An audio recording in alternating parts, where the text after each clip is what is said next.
Is it is from your readings or observations or hearings about Fethullah Gulen, can you kind of sketch an analysis, a Fethullah Gulen analysis, kind of a real brief, like what's your opinion of him? Like, who is he? Mr. Gulen is a man who is very enlightened and who projects the compassion and love for his fellow man, indeed empathy for others, that many other religious leaders have done. He speaks of caring for those living in poverty. He speaks of caring for the sick and for the troubled.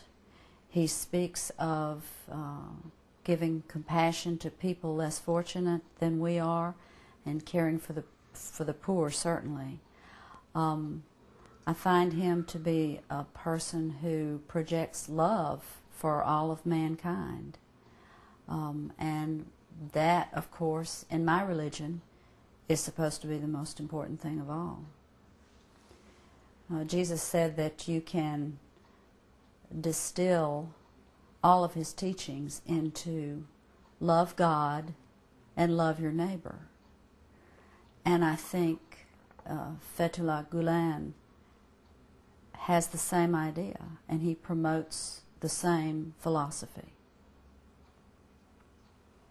So if you were to meet Mr. Gulen, what would you tell him or ask him? I believe I would want to thank Mr. Gulen for his hard work and for influencing so many young people in his country to reach out to people in other countries with a hand of friendship and love and concern and tolerance. I would be very honored to meet him. I might be a little bit shy and perhaps tongue-tied because I admire him very much. But I certainly would want to thank him for the good work that he's done for the good of all mankind. Some sociologists and thinkers, so we're moving into the Rumi concept, like along with them, this Sufi master, the Shafiq Jan, who passed away a couple of years ago, he's a direct descendant of Rumi. Oh, I didn't know that. And he said he's a book about Sufism too. He said about Mr. Gulen that Mr. Gulen is a modern Rumi. In a sense, he's the living example of Rumi in our era, in our times. So, knowing all these charitable, educational, interfaith dialogue and tolerance activities, all perhaps being inspired and advised by him, would you agree in Sufi Master's words? From a layman's standpoint, I understand that Rumi, the great master Rumi,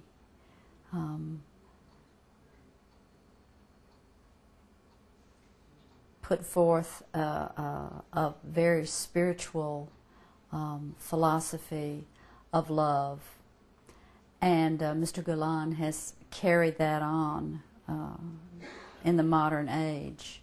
I think we would all do well to follow that example and hope to emulate the people in our religions that we respect. And I think Mr. Gulen has really personified the teachings and the philosophy of Rumi and Sufism. I heard an interview recently on American television, and a Muslim was speaking about how he felt that if all the Muslims in the world would embrace the ideas of the Sufis, then many of their problems would disappear and they would adopt a different philosophy. You went to Konya, visited Rumi's tomb. Yes.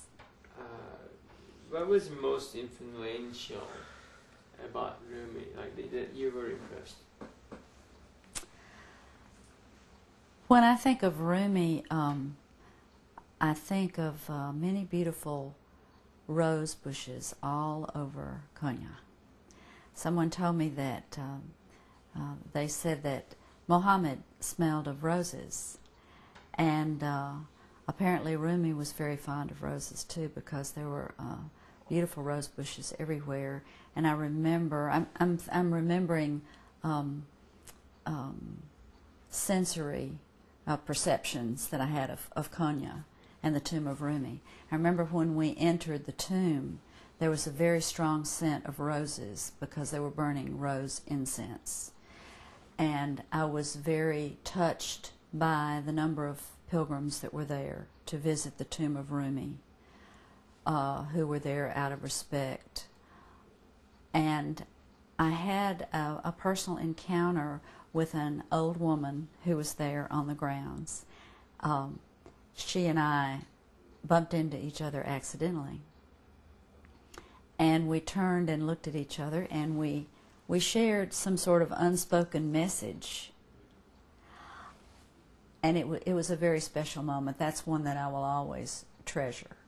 It was a place of reverence, and I felt that God was there. I felt the presence of God.